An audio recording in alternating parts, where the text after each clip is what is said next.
అందరికీ వందనాలండి. Praise the lord. ప్రత్యేకమైనటువంటి కార్యక్రమానికి మీ అందరికీ స్వాగతం పలుకుతూ ఉన్నాము.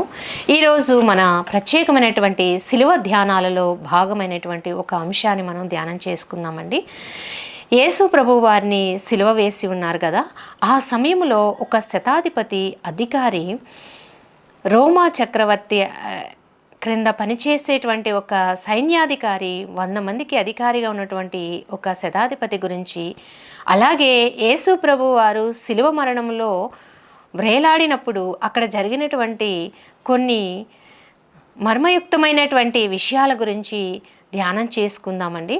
ఆయన మరణత్యాగం చేసేటప్పుడు, బలియాగం చేసేటప్పుడు భూకంపము రావటం, అలాగే తెర చినిగిపోవటం, దేవాలయపు తెర, అలాగే ఇంకా బండలు బ్రద్దలైపోవటం, చీకటి రావటం, అనేకమైన అంశాలు చోటు చేసుకున్న ఆ సమయంలో జరిగిన సంఘటనలు ఏమిటి, అవన్నీ చూసినటువంటి శతాధిపతి ఎలా మారిపోయాడు, ఒక గొప్ప సువార్థికుడుగా, ఒక మంచి దేవునికి పనిచేసినటువంటి వ్యక్తిగా, అన్యుడిగా ఉండి కూడా ఆ క్షణం నుండే యేసు ప్రభుని నమ్ముకున్నటువంటి వ్యక్తిగా, సువార్త చేసి రక్త సాక్షిగా మారినటువంటి ఒక శతాధిపతి యొక్క జీవిత చరిత్రను, ఆసక్తికరమైనటువంటి విషయాలను మనం ఈరోజు ఈ యొక్క మెసేజ్ ద్వారా తెలుసుకుందామండి.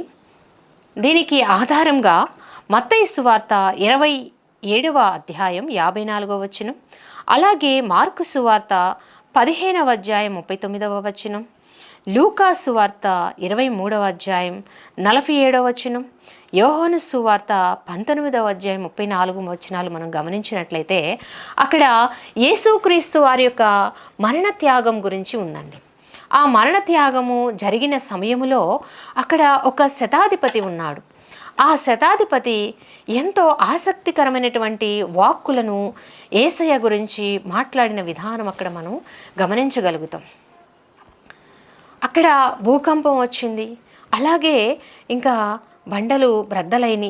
ఈ సంఘటనలన్నిటినీ గమనించినటువంటి వ్యక్తిగా, అక్కడ సైన్యాధిపతిగా పనిచేసినటువంటి ఈ శతాధిపతి గురించి కొన్ని విషయాలను ఈరోజు మనం ధ్యానం చేసుకుందామండి.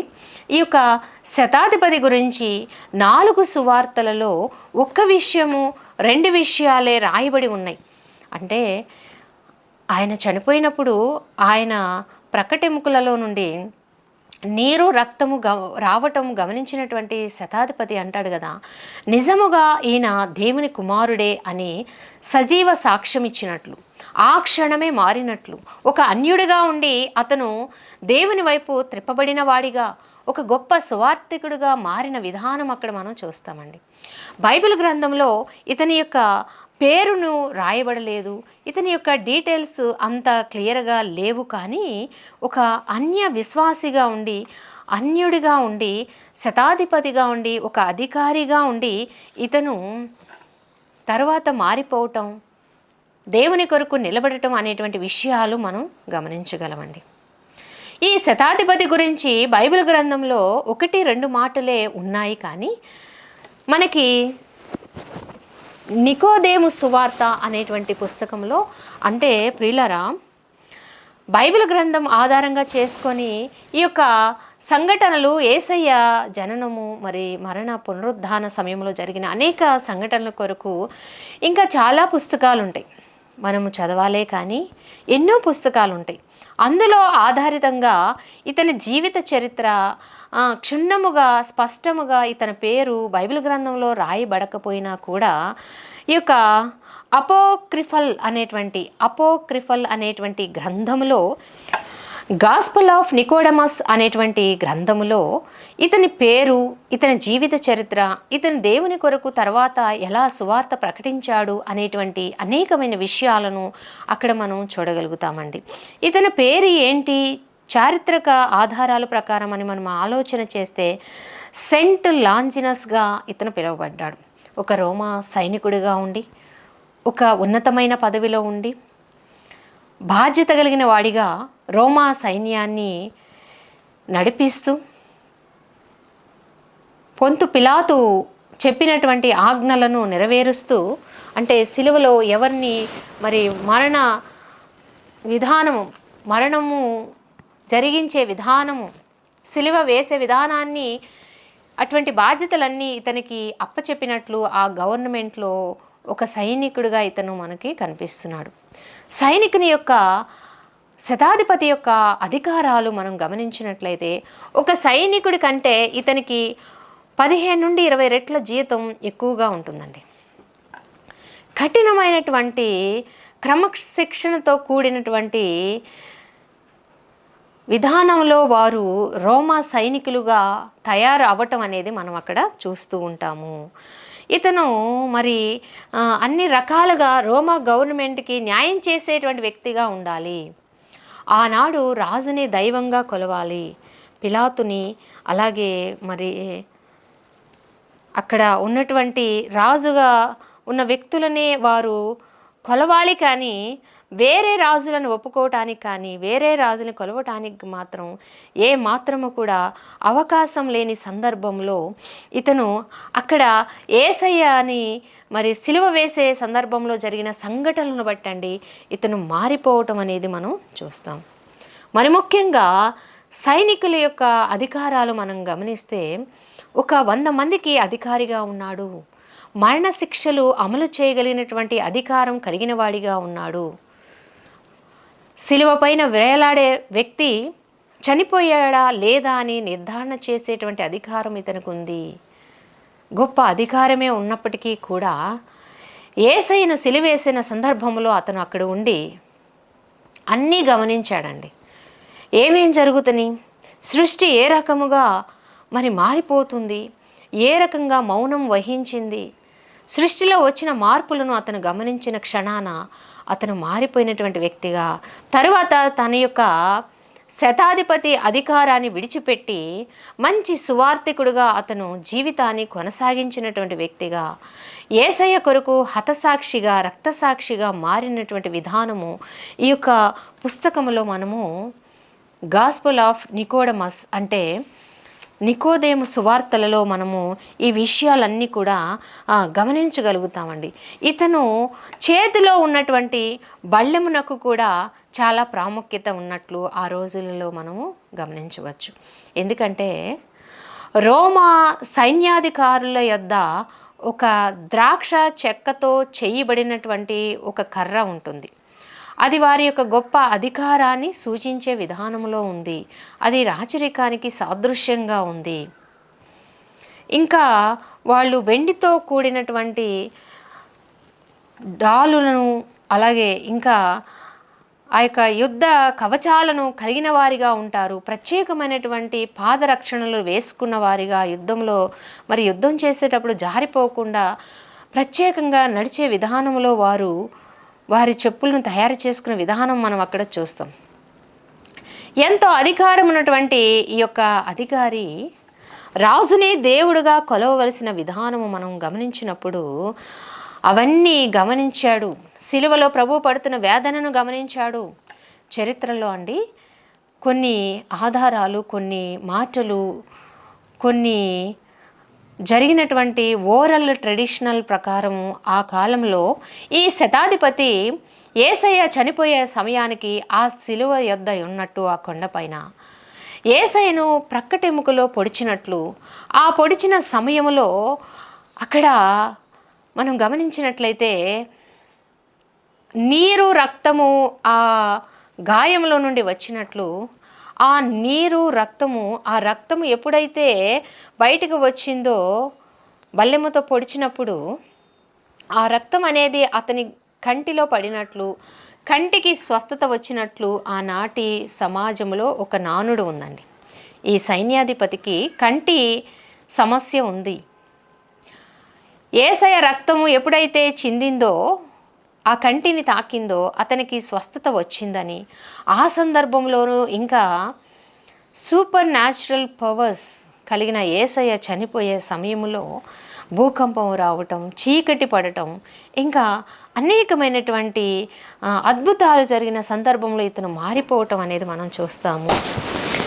సిలువలో యేసయ్య వద్ద చూసినటువంటి అద్భుతాలు, ఆశ్చర్య కార్యాలు జరిగిన విధానాన్ని గమనించిన ఇతను తర్వాత మారిపోవటం, అపోస్తులలో ఒకరి యొద్ద ఇతను బాప్తీసం తీసుకోవటం, తన యొక్క శతాధిపతి పదవికి రాజీనామా చేయటం, ఆ తర్వాత కొన్ని ప్రాంతాలలో ఇతను సువార్త ప్రకటించడం మనం చూస్తాం. అతను ఏ ప్రాంతాలలో మరి సువార్త ప్రకటించాడు, అతను ఏ ప్రాంతానికి చెందినవాడు అని చరిత్ర చెబుతుంది అంటే కపడోసియా అనేటువంటి ప్రాంతానికి చెందినవాడిగా అతని స్వస్థలంగా చరిత్ర ఆధారం మనకు చెబుతుందండి. టర్కీ ప్రాంతాలలో ప్రస్తుతం ఇది టర్కీ ప్రాంతంగా పిలువబడుతుందన్నమాట. ఈ ప్రాంతాలలో గొప్ప సువార్థికుడుగా అతను పనిచేసిన విధానాన్ని మనం గమనిస్తాం. యేసయ్య మరణం జరిగే సమయంలో ప్రకృతిలో వచ్చినటువంటి వైపరీత్యాలు, మనుష్య కుమారుడు పడుతున్న వేదన చూసి అతను అక్కడికక్కడే ఒక అన్యుడిగా ఉండి, శతాధిపతిగా ఉండి, ఒక రోమా గవర్నమెంట్లో ఒక ఉన్నతమైన పదవిలో ఉండి రాజుని తక్కువ చేసి మాట్లాడిన, రాజు కానిని వారిని రాజుగా ఒప్పుకొనిన భయంకరమైన శిక్షలు ఉంటాయండి. సైనికులు తప్పు చేశారనుకోండి, గోధుమలకు బదులు వారు బార్లీని పెడతారు. ఎందుకంటే క్రమశిక్షణతో కూడినటువంటి శిక్షణ వాళ్ళు పొందకుండా ఏమన్నా సైనికులుగా ఉండి ఏమన్నా తప్పు చేశారంటే కఠినమైన శిక్షలు ఆ రోమా గవర్నమెంట్లో సైనికులకి వేస్తుందండి. ఆ సందర్భంలో ఎవరైనా తప్పు చేశారనుకోండి, ఈ గుర్రాలకు పెట్టేటువంటి ఆ బార్లీ గింజలు ఆహారంగా ఇస్తారు. అది వారికి అవమానంగా ఉంటుంది. చాలా భయంకరమైన శిక్షలే ఉంటాయి రాజు యొక్క ఆజ్ఞను తిరస్కరిస్తే. అతను తిరస్కరించటమే కాదు, యేసు ప్రభువుని నమ్ముకొని బాప్తీసము తీసుకొని సువార్త ప్రకటించటం, రక్త సాక్షిగా అతను మారటం అనేది మనము ఇతనిలో చూడగలిగినటువంటి విషయాలండి. హతసాక్షిగా మారాడట. ఈ విషయాలన్నీ మనకు తెలియాలంటే బైబిల్ గ్రంథంలో మరి రాయబడలేదు, కానీ తర్వాత మరి యొక్క సువార్తలలో, ఈ నికోదేము సువార్తలలో ఇతని చరిత్ర ఏమిటి, ఇతని పేరేమిటి, ఇతను ఏ ప్రాంతానికి చెందినవాడు, ఈడుతో పొడిచినటువంటి ఈ వ్యక్తి గురించి అన్ని విషయాలు మనం క్షుణ్ణంగా పరిశీలన చేయగలమండి. అయితే నేటికి కూడా ఈ యొక్క శతాధిపతి యొక్క విగ్రహము సెయింట్ పీటర్స్ బాసిలికా అనేటువంటి రోమా నగరంలో ఒక వ్యక్తి ఈ విగ్రహాన్ని నెలకొల్పాడు. ఈ శతాధిపతి ఈ లాంజినస్ యొక్క విగ్రహాన్ని చెక్కినటువంటి వ్యక్తి ఎవరంటే బెర్నిని అనేటువంటి గొప్ప ప్రసిద్ధిగాంచిన శిల్పకారుడు ఈ యొక్క వ్యక్తి యొక్క శిల్పాన్ని చెక్కడం మనం అక్కడ చూస్తాం. ఈ లాంజినస్ యొక్క శిల్పాన్ని చెక్కటమే కాదు కానీ ఇంకా అతని చేతిలో ఉన్నటువంటి బళ్ళాన్ని కూడా ఆ యొక్క శిల్పకారుడు చెక్కినట్లు ఆ యొక్క బళ్ళెము అది చాలా పవిత్రమైనదని భావించిన విధానము ఆనాటి వస్తువులలో పరిగణించబడిందండి. కాబట్టి ప్రియులారా, ఒకడు మరి మొదటిగా అన్యుడుగా ఉండి సువార్త ప్రకటించడం, మొట్టమొదటి సువార్థికుడుగా ఇతను యేసయ్య కొరకు పని చేయటం అనేది మనం చూస్తాం. ఇతను యేసయ్యలో ఏమేమి చూశాడండి? ఆ క్షణాల్లో జరిగిన ప్రకృతి వైపరీత్యాలు చూశాడు, భూకంపాలు రావటం చూశాడు, ఆ యొక్క బండలు బద్దలు కావటం, చీకటి పడటం, మరి దేవాలయపు యొక్క తెర అనేది చిరగటం అనేటువంటి విషయాలు అన్నీ చూసినటువంటి ఈ శతాధిపతి నిజంగా ఇతడు దేవుని కుమారుడే అని అక్కడికక్కడే దేవునికి సాక్ష్యమిచ్చినటువంటి వ్యక్తిగా మనం చూస్తాం. ఈ శతాధిపతి అన్యుడిగా ఉండి దేవుని కొరకు ఒక గొప్ప విశ్వాసిగా ఉన్నాడు, సైన్యాన్ని విడిచిపెట్టాడు, రక్తసాక్షిగా ఆ తరువాత యేసయ్య కొరకు మారినటువంటి శతాధిపతిగా ఉన్నాడు అనేటువంటి విషయాలు ఈ యొక్క సువార్తలో మనము కనుగొనగలుగుతామండి. ఇతను ఇలా మారి మరి ఎంతో సేవకుడిగా దేవుని కొరకు పనిచేశాడండి. లాంజినస్ అంటే బల్లెము అనే అర్థము వస్తుందండి. ఈ లాంజినస్ పొడిచినటువంటి బల్లెమును రోమా గవర్నమెంట్లో మరి పిలిచేటువంటి విధానం ఏంటంటే పైలాం అనేటువంటి పేరుతో ఈ రోమా సైనికులు ఈ ఈటను ఆ పేరుతో పిలుస్తారండి.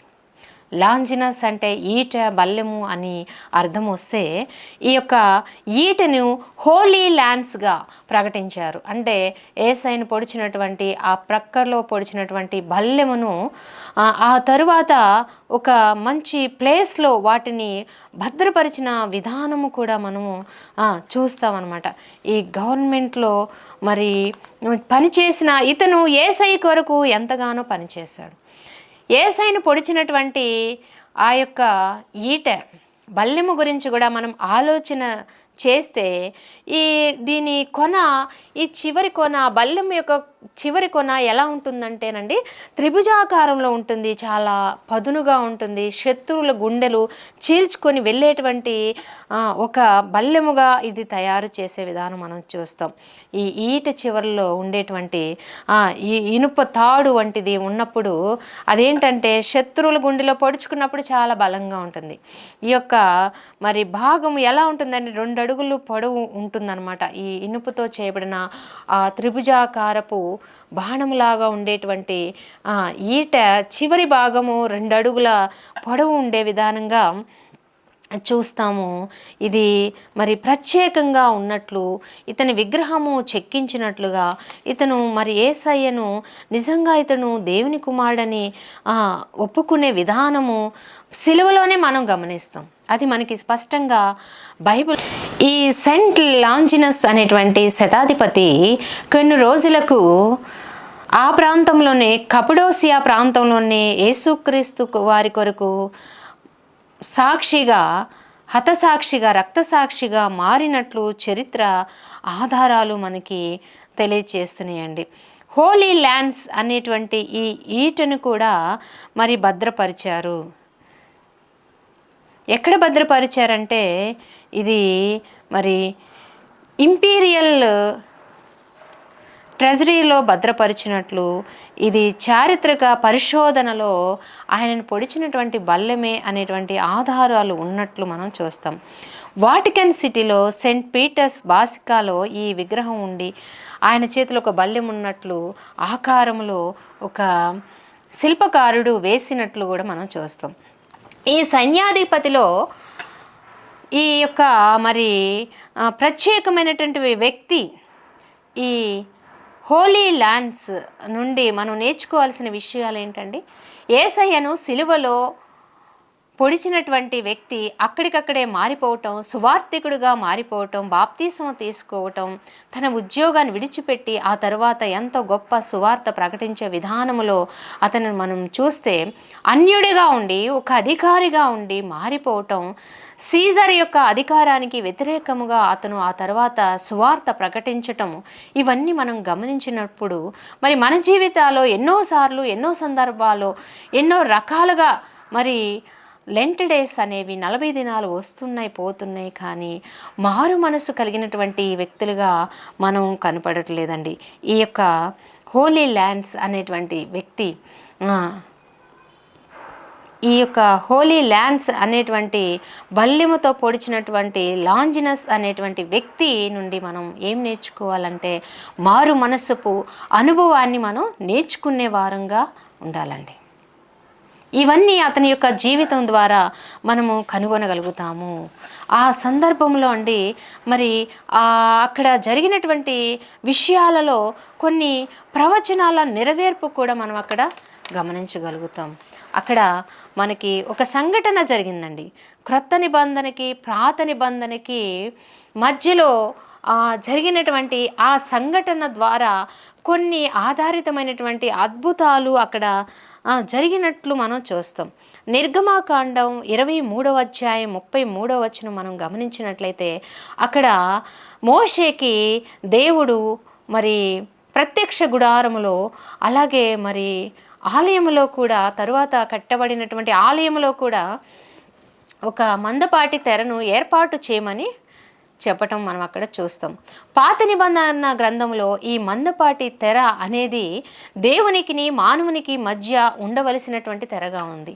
ఎందుకంటే ఆయన అతి పరిశుద్ధుడు కాబట్టి, పవిత్రుడు కాబట్టి, ఆయన తేజస్సుని మనము వెలుగుని చూడలేము కాబట్టి మానవుడికి యాజకుడికిని ఆ యొక్క దేవునికిని మధ్యలో ఒక తెర ఉంచమన్నట్లుగా దేవుడు మనకు అక్కడ సెలవిస్తున్నట్లు చూస్తాం. అయితే ఇక్కడ ఈ క్రొత్త నిబంధన గ్రంథంలో అంటే యేసయ్య మరణం పొందే సమయాలలో ఆ తెర చిరిగిపోవటం, దేవాలయపు తెర చిరిగిపోవటం, ఆయన మరణ త్యాగము చేసినప్పుడు, బలియాగము చేసినప్పుడు, మరణించినప్పుడు ఆ యొక్క ఆలయపు దేవాలయపు తెర చినిగిపోవటము యెరూషలేములో మనం గమనిస్తామండి. దీనికి ఆధారం ఏంటంటే హెబ్రీలకు రాసిన పత్రిక 10వ అధ్యాయం 20వ వచనం మనం గమనించినట్లయితే ఇక్కడ దేవుని యొక్క మరి కలుసుకునే విధానము మనకి ఎక్కడి నుండి దొరికిందంటే ఆయన యొక్క శరీరపు తెర ద్వారా దేవుని కలుసుకునేటువంటి విధానం మనకి దొరికింది.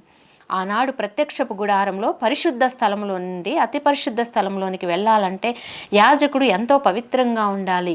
ఏ మాత్రము తేడా వచ్చినా కూడా అతను అక్కడికక్కడే పడి చనిపోయేటువంటి విధానం. మరలా చనిపోయిన వ్యక్తిని లోపలికి వెళ్ళి ఎవరు తీసుకురావడానికి లేదు. కాలుకి తాడు కట్టి బయటికి లాగుతారండి. వెళ్ళేటప్పుడే ఒక తాడుని కట్టుకొని యాజకుడు వెళితే అతను దేవునికి ఆరాధన చేసి, అది కూడా సంవత్సరానికి ఒకసారి ఆరాధన చేసి బయటికి వస్తాడు. అతనిలో ఏ పాపము లేకపోతే, ఒకవేళ అతనిలో పాపం ఉంటే అక్కడే పడి చనిపోతే ఆ వ్యక్తిని, ఆ యాజకుడిని తాళ్లతో మరి బయటికి లాగే విధానం మనం అక్కడ చూస్తాం.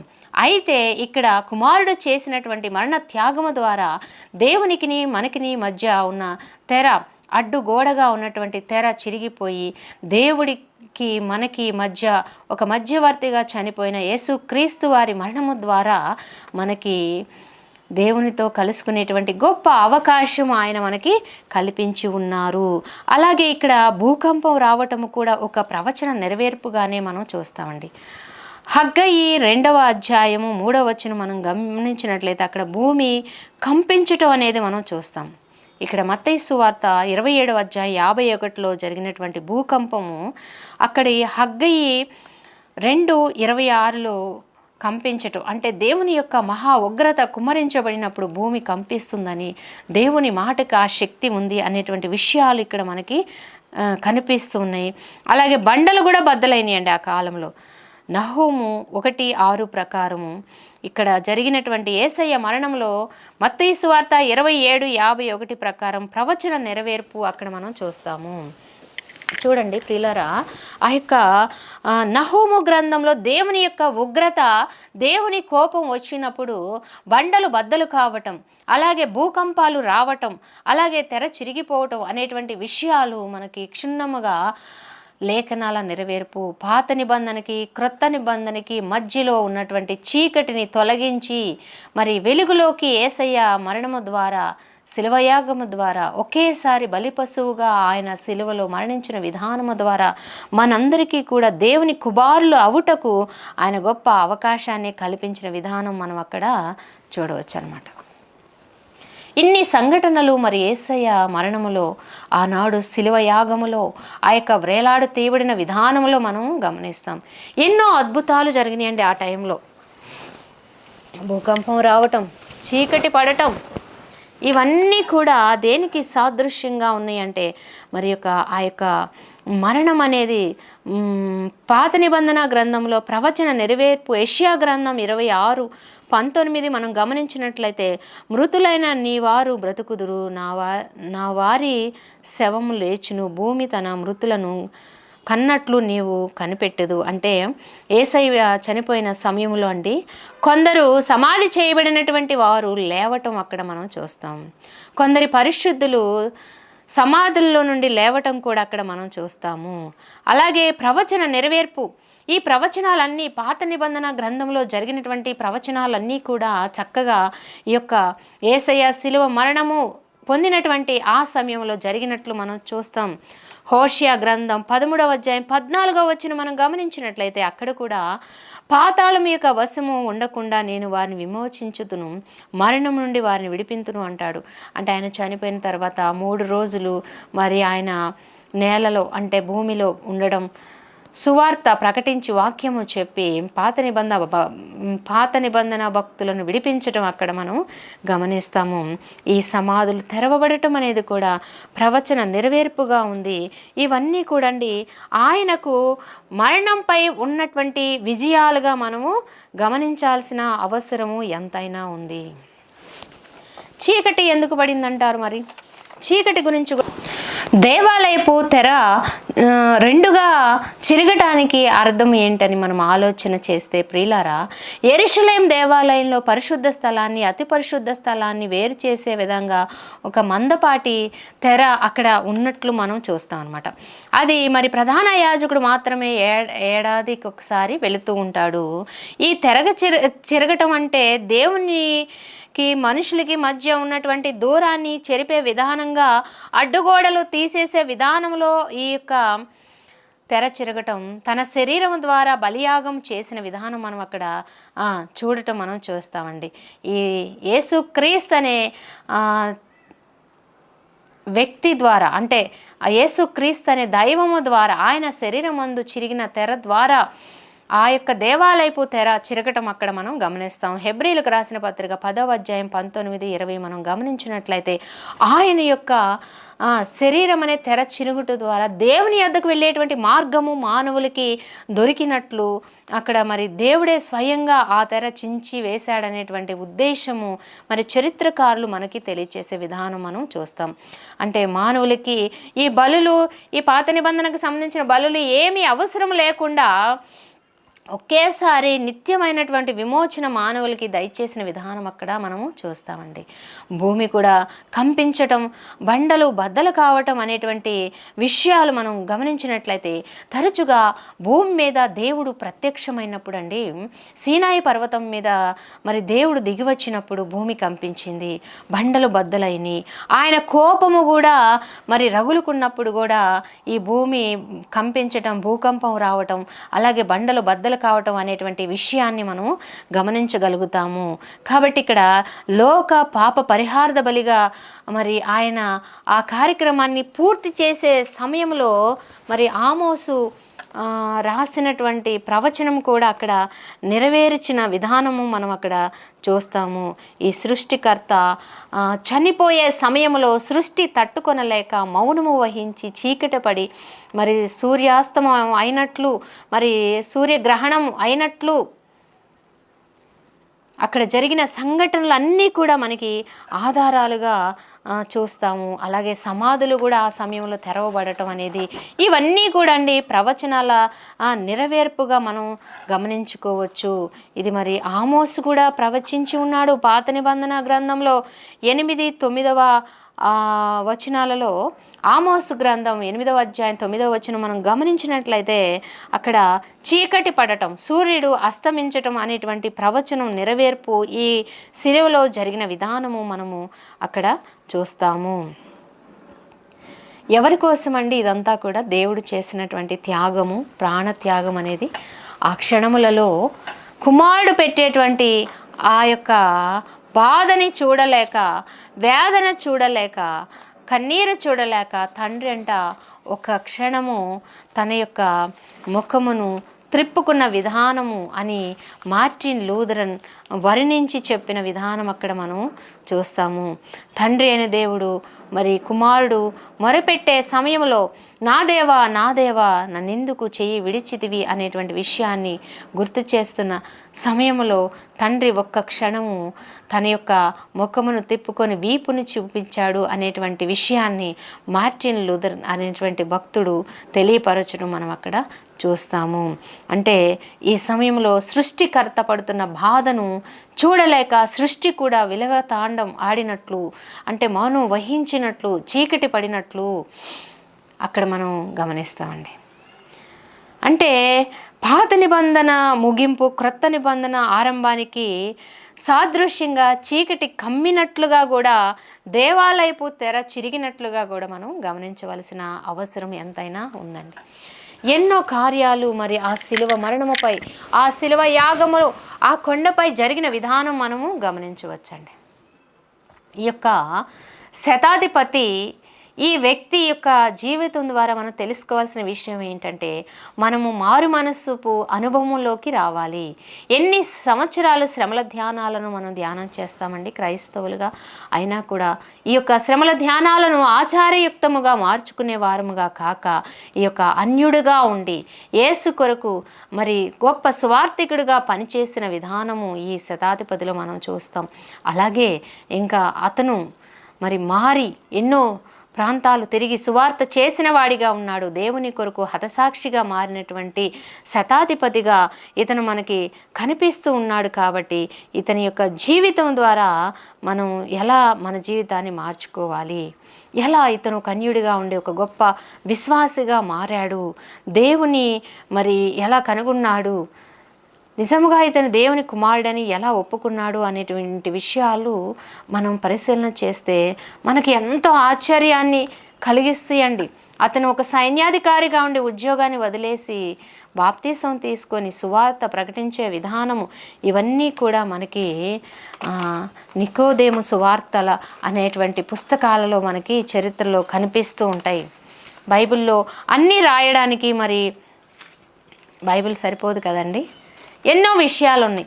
అతను మారిన ఒక్క విషయము అందులో రాయబడి ఉంది, కానీ ఆ తర్వాత జరిగిన విషయాలన్నీ కూడా ఈ యొక్క గ్రంథాలలో పొందుపరిచినట్లుగా, వివరించినట్లుగా మనము చూడటం అక్కడ గమనిస్తాం. క్రమశిక్షణతో కూడినటువంటి సైనికుడు మరి మారిపోవటం, శతాధిపతి మరి ఎంతగానో దేవుని కొరకు పనిచేసిన విధానం మనం గమనించినట్లయితే మనము కూడా మారు మనస్సు అనుభవం ఉండాలండి. ఎన్నో క్రిస్మస్లు, ఎన్నో ఈస్టర్స్, ఎన్నో గుడ్ ఫ్రైడేస్, 40 దినాలు ఆచరించటము కాదు, కానీ మారు మనస్సు అనుభవం ఉందా? ఈ 40 దినాల తర్వాత మరలా పాపం చేయడానికి నువ్వు తెగబడుతున్నావా? ఆలోచించాలి. ఈ గ్రంథాలలో ఆధారంగా చేసుకుంటే ఇతను ఇచ్చినటువంటి గొప్ప సాక్ష్యం, దేవుని కొరకు ఇచ్చినటువంటి గొప్ప సాక్ష్యం మనం గమనించగలుగుతాం. నీవు ఇస్తున్నావా దేవుని కొరకు సాక్ష్యం? మనము కూడా ఆయన కొరకు సాక్ష్యం ఇచ్చే బిడ్డలుగా ఉండాలని కోరుకుంటూ ఈ విషయాలన్నీ మరి మీతో పంచుకుంటూ నేను ముగిస్తున్నానండి. ప్రార్థన చేసుకుందాం. పరిశుద్ధుడా, ప్రేమ నమ్మకమైన మా గొప్ప తండ్రి, నీకు వందనాలు, స్తుతులు, స్తోత్రాలయ్యా. ఇదిగో నా తండ్రి, ఇతని యొక్క జీవితం ద్వారా మాతో మీరు ఎంతో స్పష్టంగా మాట్లాడి ఉన్నారు నా తండ్రి. అయా మేము కూడా మారు మనసు కలిగినటువంటి వ్యక్తులుగా నా తండ్రి, అయా నా తండ్రి ఈ యొక్క వ్యక్తి జీవితం ద్వారా నాయన తండ్రి ముందుకు సాగిపోయే వారముగా ఉండి, అయా అన్యుడిగా ఉండి మారు మనసు అనుభవంలో ఉండి సువార్త ప్రకటించి హతసాక్షుడిగా మారిన విధానమును బట్టి నాయన అనేక మంది బిడ్డలు నాయన నీ వైపు త్రిప్పబడాలని కోరుకుంటూ ఈ చిన్న ప్రార్థన యేసునామమును బట్టి అడిగి వేడుకొని ప్రార్థన చేయుచున్నాము తండ్రి. ఆమేన్, ఆమేన్, ఆమేన్. అందరికీ వందనాలండి. Thank you so much.